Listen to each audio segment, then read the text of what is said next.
عزیزان گرامی، عجیب و غریب کیفیت دنیا کے اندر. تو اب وہاں بنی عباس نے کیا کیا؟ انہوں نے کہا بھئی یہ جو 10ویں ہیں نا ان کو بلا کے یہیں رکھو. کہاں؟ سامرہ میں. جیسے بچہ ہوگا ہم فوراً زہر دے کے مار دیں گے، ہم فوراً قتل کروا دیں گے. بچے کو مارنا پڑے، تلواریں تیار ہیں، زہر تیار ہیں، ایک سے ایک زہر، ایک سے ایک تلوار. 10ویں امام علیہ السلام نے 11ویں امام علیہ السلام کو سونپ دیا. سب کچھ ہوا. اب وہی گھر، وہیں پہ امام رہتے ہیں. ایک صحن ہے، چاروں طرف جاسوس پھرتے رہتے ہیں، خواتین کو پیسے دے کے بھیجتے رہتے ہیں ذرا دیکھ کے آؤ اندر کوئی بی بی حاملہ تو نہیں. حضرت ابراہیم علیہ السلام کی والدہ جب ان سے امید سے تھیں تو حمل چھپا ہوا تھا. قرآن میں روایات میں ہے حضرت موسیٰ علیہ السلام کا حمل چھپا تھا. اب یہاں ایک رات امام حسن علیہ السلام نے فرمایا حضرت حکیمہ خاتون سے، پھپھی اماں آج رات گھر رک جائیے، اپنے گھر نہ جائیں، ہماری رک جائیے. کہا بیٹا جیسا آپ کا حکم. میں پھپھی ہوں لیکن جانتی ہوں آپ امام وقت ہیں، رک جاؤں کوئی خاص کام یا اعمال کے لیے روک رہے ہیں؟ کہا پھپھی اماں آج 12ویں کی آمد. تو اب حضرت حکیمہ خاتون حضرت امام علیہ نقی علیہ السلام کی بہن ہے، امام کی پھپھی، امام کی بہن، امام کی بیٹی، امام کی پوتی، لیکن تعجب سے پوچھ رہی ہیں بیٹا کون سی زوجہ کی یہاں؟ آثار تو کسی کے یہاں نہیں ہے. 11ویں امام نے فرمایا پھپھی اماں نرجس خاتون کے حجرے میں چلی جائیے. حضرت حکیمہ خاتون کہتی ہیں کہ آدھی رات گزر گئی، میرے ذہن میں خیال آیا اعمال تو ختم ہو رہے ہیں، کوئی آثار نہیں. جیسے عام خواتین کو تکلیف ہوتی ہے، درد ہوتا، کوئی درد نہیں، تکلیف نہیں، وہ خود ہی عبادت کر رہی ہیں، ہاتھ میں قرآن ہے، آرام سے اعمال کر رہی ہیں، کوئی تکلیف نہیں، کچھ نہیں. کہ میں سوچ ہی رہی تھی کہ 11ویں امام جو 10ویں امام کی قبر مطہر کے ساتھ مصلی بچھا کے عبادت کر رہے تھے، آواز دے کے فرمانے لگے پھپھی اماں اللہ کے وعدے پہ شک نہ کیجئے گا، آج رات وعدہ پورا ہوگا. حضرت حکیمہ خاتون کہتی ہیں میں نے کہا کہ میں جا کے تہجد کے لیے وضو کرا. کہ تہجد کے لیے دوبارہ اٹھی، گئی دوبارہ تجدید وضو کیا. جب تہجد کے لیے آئی تو ایک مرتبہ دیکھا پورا حجرہ منور. مجھے محسوس ہونے لگا چاند میرے ہی حجرے میں آ گیا. عزیزان گرامی، ایک مرتبہ حضرت حکیمہ خاتون فرماتی کہ میں نے دیکھا کہ بچہ سر پہ سجود ہے، تمام آلائشوں سے پاک، جیسے عام بچے ہوتے ہیں ویسا نہیں، پاک و پاکیزہ، ناف بریدہ کا ہر طرح سے پاک ہے. میں نے بچے کو آغوش میں لیا، سلام کیا، بچے نے فصیح و بلیغ عربی زبان میں جواب دیا پھپھی اماں آپ پہ بھی سلام. ایک مرتبہ 11ویں امام نے آواز دی پھپھی اماں میرے بچے کو میرے پاس لے آئیے. ہم ایک مرتبہ صحن میں لے گئے. جیسے ہی میں نے 12ویں کو 11ویں کی آغوش میں دیا تو حضرت حکیمہ خاتون کہتی ہیں کہ چاروں طرف سے نور کے پرندے صحن کو گھیرنے لگے اور پورا صحن منور ہو گیا. ابھی سورج نہیں نکلا، فجر نہیں ہوئی کا سارا صحن منور. 11ویں امام نے ایک مرتبہ 12ویں سے کہا سلام ہو بیٹا آپ پہ. تو اب وہاں پہ بی بی فرماتی ہیں کہا کہ ایک مرتبہ 12ویں امام نے 11ویں کو دیکھا، کہا سلام ہو میرے جد رسول اللہ پہ، سلام ہو میرے دادا علی مرتضیٰ پہ، سلام ہو میری دادی زہرا پہ، سلام ہو میرے اجداد حسن و حسین پہ. کہ ایک ایک امام کا نام لیا، پھر کہا بابا آپ پہ سلام. کہ چاروں طرف سے وہ جو سارے کے سارے نور کے پرندے تھے اٹھ اٹھ کے آنے لگے. ایک پرندہ دیوار پہ بیٹھا تھا مسجد کی، بار بار آ کے دائیں کان میں کچھ کہتا تھا. میں گھبراہٹ کے اندر نرجس خاتون کے در کے حجرے کے سامنے، یعنی حجرے کے دروازے کے سامنے کھڑی تھی کہ 11ویں امام نے مسکرا کے کہا پھپھی اماں پریشان نہ ہو، یہ ملائکہ ہیں، یہ فرشتے ہیں جو 12ویں کو سلام کرنے آئے، اور وہ جو دیوار پہ بیٹھے ہیں بار بار کان میں کہتے ہیں وہ جبرائیل علیہ السلام ہیں. ان فرشتوں کا سلام پہنچانے جنہیں آنے کی اجازت نہیں ملی. عزیزان گرامی، ایک مرتبہ حضرت حکیمہ خاتون فرماتی ہیں کہ 11ویں امام نے آواز دے کہا پھپھی اماں میرے بچے کو اس کی ماں کو دے دیجیے تاکہ ماں کے کلیجے کو بھی ٹھنڈک مل جائے. عزیزان گرامی، اب کیا ہوا، بنی عباس نے جاسوس بٹھا رکھے ہیں، امام بھی گھر میں اہتمام کیے ہیں، اللہ کا بھی انتظام ہے. وہی فرعون کا محل تھا، حضرت موسیٰ تھے، وہ دیکھتا بھی تھا پہچانتا نہیں تھا کہ بھئی یہی وہ ہے جس نے میرا تخت الٹنا ہے. حضرت موسیٰ علیہ السلام کو پتہ بھی تھا. عزیزان گرامی، اب یہاں پہ اللہ نے انتظام کیا. 11ویں امام کے 2 کام تھے. ایک تو 12ویں امام کا تعارف، کہ خاص خاص یوں کو بتا بھی دیں کہ یہ رہے 12ویں، اور ان کی حفاظت، دشمنوں کو پتہ بھی نہ چلے. بڑا مشکل کام ہے نا، تعارف کروانا بھی ہے اور بچانا بھی. پیغمبر اسلام کا یہ کام نہیں تھا، پیغمبر نے تو ہاتھوں پہ بلند کر کے دکھانا تھا، بڑا آسان کام.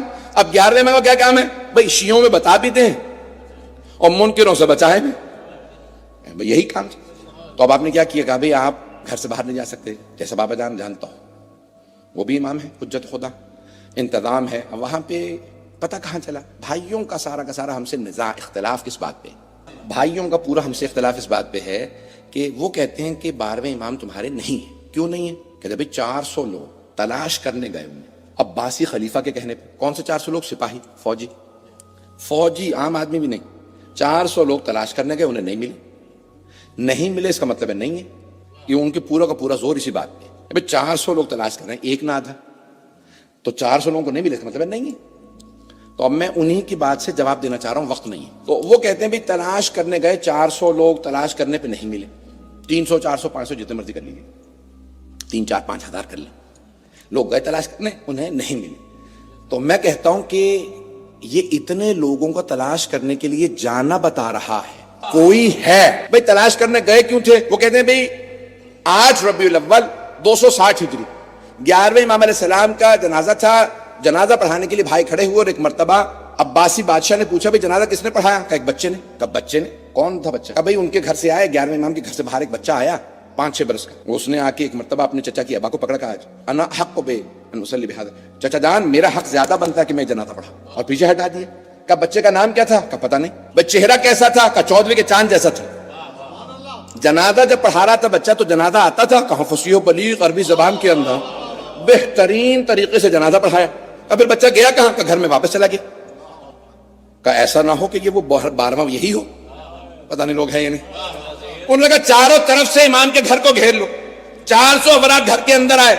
لوگوں نے کہا مزاحمت کی، کہ نہیں ہم اندر جا کے تلاش کریں گے. تلاش کیا، اب وہ کہتے ہیں نہیں ملے.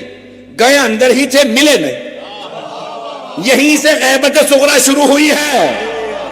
وہ کہتے ہیں 400 لوگوں نے تلاش کیا، نہیں ملے. نہیں ہے، ہم کہتے ہیں 400 لوگوں کا تلاش کرنا بتا رہا ہے، نہیں ہے. چلے میں دوسری دلیل بھی دے دیتا ہوں. دوسری دلیل سن لیجئے عزیزان گرامی. فلسفے کا قانون ہے کہ نہ ملنا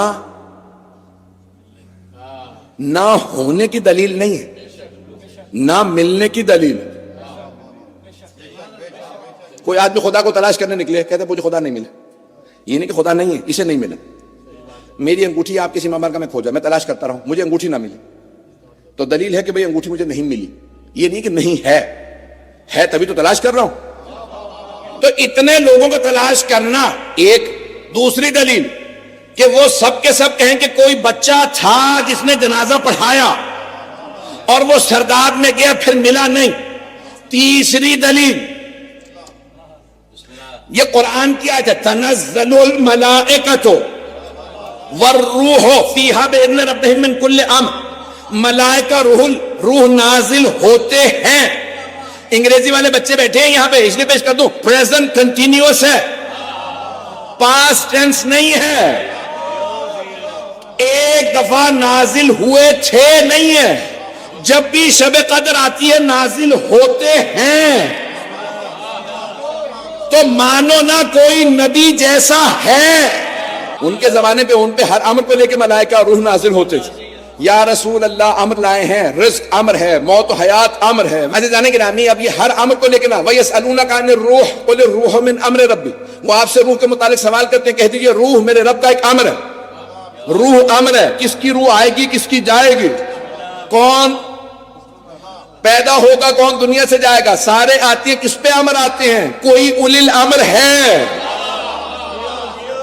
اولی الامر پہ سارے امر آتے ہیں. پیغمبر کے بعد جناب امیر پہ، ان کے بعد امام حسن پہ، آج کے زمانے میں 12ویں امام پہ. تو آج کوئی ہے. عزیزان گرامی پھر وہ کہتے ہیں کہ ہمیں ایک شبہ سی چیز نظر آئی جو سرداب میں جا رہی. ہم سرداب میں گئے، پھر اس کے بعد سے بچہ نہیں ملا. بھئی آپ نے پھر دوبارہ کہا کہ کوئی چیز نظر سی آ رہی تھی. وہ کہتے ہیں نہیں، یہ کیسے ہو سکتا کہ آنکھوں سے اوجھل ہو جائے، انویزیبل ہو جائے. شیخ صدوق کا نظریہ کہ امام کی غیبت یعنی انویزیبل. شیخ مفید کہتے ہیں نہیں، انویزیبل نہیں ہے، جسے چاہے نظر آئے. موجودہ تمام علماء کہتے ہیں جسے چاہے نظر آئے، جسے چاہے نظر نہ آئے. سیرہ حلبیہ ہماری نہیں ہے، یہ سرور کائنات کی سیرت ہماری اوروں نے لکھی ہے. کہ ایک مرتبہ سرور کائنات مکے میں بیٹھے ہیں مسجد الحرام میں، سامنے ام جمیل ابو لہب کی بیوی، کہاں محمد، اور میں کوڑا پھینکوں گی، اوجھڑی لے کے آئی. تو جب وہ آ رہی تھی نا تو رسول اکرم نے صحابہ سے کہا یہ آ رہی ہے، مجھے دیکھے گی نہیں. جیسے آپ پریشان ہو گئے نا، وہ تینوں صحابہ پریشان ہو گئے. آئے گی دیکھی کہ نہیں، آپ سامنے تو بیٹھے ہیں، دیکھے کہ کیسے نہیں. پیغمبر صاحب نے کہا بس مسکرا رہے ہیں، دیکھو بھی آتی. آئی آنے کے بعد صحابہ سے مخاطب ہوئی، کہاں ہے؟ اب کچھ نہ بھی چاہتے ہوئے بار بار پیغمبر کو دیکھ رہے ہیں، بیٹھے تو ہیں، کہہ نہیں رہے میں سامنے بیٹھے ہیں. اب کہا بھائی کہاں ہے؟ میں ہمیشہ کوڑا پھینکتی ہوں، میں کوڑا لے کے. کہا نہیں. چلی گئی. کہا یا رسول اللہ یہ کیا معاملہ ہے، آپ موجود ہیں تو کیوں نظر نہیں آئے؟ کہا اب اگر دوبارہ واپس آ جائے تو دیکھ لے گی، اب اگر دوبارہ آ جائے نا تو دیکھ لے گی. یا رسول اللہ یہ کیسا معاملہ؟ کہ میں جسے چاہوں نظر آؤں، جسے چاہوں نظر نہ آؤں. شب ہجرت 40 افراد ابو سفیان کے بھیجے ہوئے پیغمبر کے گھر کے چاروں طرف قتل کی تیاریاں. پیغمبر نکل گئے، کسی کو نظر نہیں آئے. کتنی دلیل ہے تم؟ تو جسے چاہے نظر آئے، جسے چاہے نظر نہ آئے. ایک اور بات وہ کہتے ہیں بھئی امام تمہارے ہدایت کیسے کر لیتے ہیں؟ بھئی یہ جو آپ نے پچھلے مہینے گناہ کیا تھا، آپ ان سے کہی پچھلے مہینے آپ نے گناہ کیا تھا تو کیسے گناہ کر لیا؟ وہ شیطان مردود نے بہکا دیا. ملے ہیں آپ شیطان سے؟ نے دیکھا نہیں ہے، وہ دل میں یوسوس فی صدور الناس، دل میں وسوسہ ڈال دیتا ہے. اچھا شیطان دل میں وسوسہ ڈال سکتا؟ وہ جو نمائندہ پروردگار ہے، رحمان کا حجت ہے، اللہ کا بھیجا ہوا ولی ہے، کیسے ہدایت نہیں دے سکتا؟ عزیزان گرامی، آج آخری دلیل دے رہا ہوں جو میرے دل کی ہے، البتہ حدیث پہ مبنی ہے. کہتے ہیں بھی آپ کو کیسے پتا چلا کہ وہ سلامت ہیں؟ 1000 سال سے تو کوئی زندہ نہیں رہتا. آپ کو کیسے پتا چلا وہ زندہ ہیں؟ تو ہم کہتے ہیں یہ سورج سلامت ہے نا، یہ چاند ابھی پھٹا نہیں ہے، یہ ستارے ابھی بکھرے نہیں ہیں، یہ زمین اپنے بسنے والوں کو نگل نہیں رہی. یہ سب دلیلیں ہیں کہ 12واں سلامت ہے. کیونکہ پیغمبر فرما گئے لولا الحجہ لساقت الارض باہلہا، اگر روح زمین پہ حجت خدا نہ ہوتے تو زمین سارے بسنے والوں کو نگل لیتی. یہ نگل نہیں رہی تو کوئی 12واں ہے. یہ ساری چیزیں سلامت ہیں، اس کا مطلب ہے حجت خدا. یہ حبیب خدا فرما گئے پروردگارہ ہمیں امام کا ظہور دیکھنا نصیب فرما، ہم سب کی عاقبت بخیر فرما. پروردگارہ تجھے واسطہ تیرے حجت کا، جو تیرا ان پہ حق ہے اور ان کا تجھ پہ حق ہے. پروردگارہ یہی ہماری شب قدر میں پڑھتے ہیں. پروردگارہ بحق کا علیہم و بحق ہی علیہ، ان کا پروردگارہ تیرے پہ، تیرا ان پہ. پروردگارہ اس حق کا واسطہ کسی کی دعا کو رد نہ فرما، سب کی دعائیں مستجاب فرما. بے اولادوں کو اولاد عنایت فرما، اولاد والوں کی اولاد کو نیک و صالح بنا. ہمارے جتنے بچے بچیاں امتحان دے رہے ہیں ان کو ان کے امتحانوں میں کامیاب فرما. پروردگارہ ہمارے مقامات مقدسہ کی حفاظت فرما.